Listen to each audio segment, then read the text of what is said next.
نبی پاک صاحب الالاق سید عالم صلی اللہ علیہ وسلم نے فرمایا کہ ایک شخص رات کو ارادہ کر کے سویا تھا کہ سویرے تہجد پڑھوں گا۔ ایک تو وہ ہے جس کا ارادہ ہی کوئی نہیں، فجر پڑھنے کا بھی ارادہ ہی نہیں، سرے سے پروگرام ہی نہیں۔ اس کو پتہ چل گیا کہ ڈاکٹر نے کہا تھا 7-8 گھنٹے سونا ہے، تو اب وہ ٹائم دیکھ رہا ہے 2 بجے سو رہا ہوں، 10 بجے اٹھ جاؤں گا۔ اس کی بیچ میں نیند ہے، صحت ہے، ڈاکٹر کی تنبیہ ہے، پر فجر تو شامل ہی نہیں۔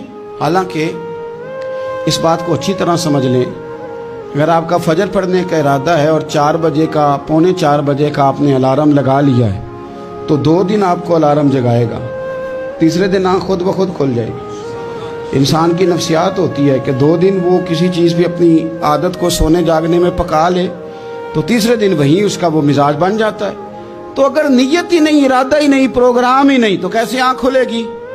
بلکہ پھر تو یہ ہوتا ہے کئی دفعہ آنکھ کھل بھی جاتی ہے، بندے اٹھ بھی جاتے ہیں پر اٹھتے ہی نہیں، نماز کا وضو ہی نہیں کرتے، آگے بڑھتے ہی نہیں، ہمت ہی نہیں کرتے۔ لیکن حضور کیا فرما رہے ہیں؟ کریم محبوب علیہ السلام فرمانے لگے جس کا تہجد پڑھنے کا ارادہ تھا لیکن نیند غالب آ گئی، اٹھ نہیں سکا۔ حضور فرماتے ہیں نیند تو اب اس نے پوری کر ہی لی ہے نا، پر ارادہ تھا تہجد پڑھنے کا۔ تو محبوب فرماتے ہیں نیند رب کی طرف سے صدقہ ہو گئی اور تہجد کا بھی اللہ نے ثواب عطا فرما دیا۔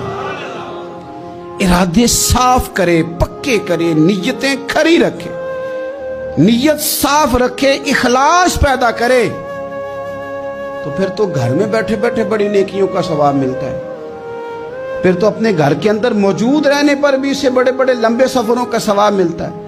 حضرت انس بن مالک رضی اللہ تعالیٰ عنہ فرماتے ہیں ہم تبوک سے واپس آ رہے تھے تو نبی پاک علیہ السلام نے فرمایا ہمارے کچھ بھائی ہیں بھائی جو بیٹھے مدینے میں ہیں، پر ہم نے جو گھاٹی بھی طے کی، جو سفر بھی طے کیا، وہ ہمارے ساتھ ہی تھے۔ بیٹھے کہاں ہیں؟ مدینے میں، پر ہم نے جتنا سفر طے کیا وہ ساتھ ہی تھے۔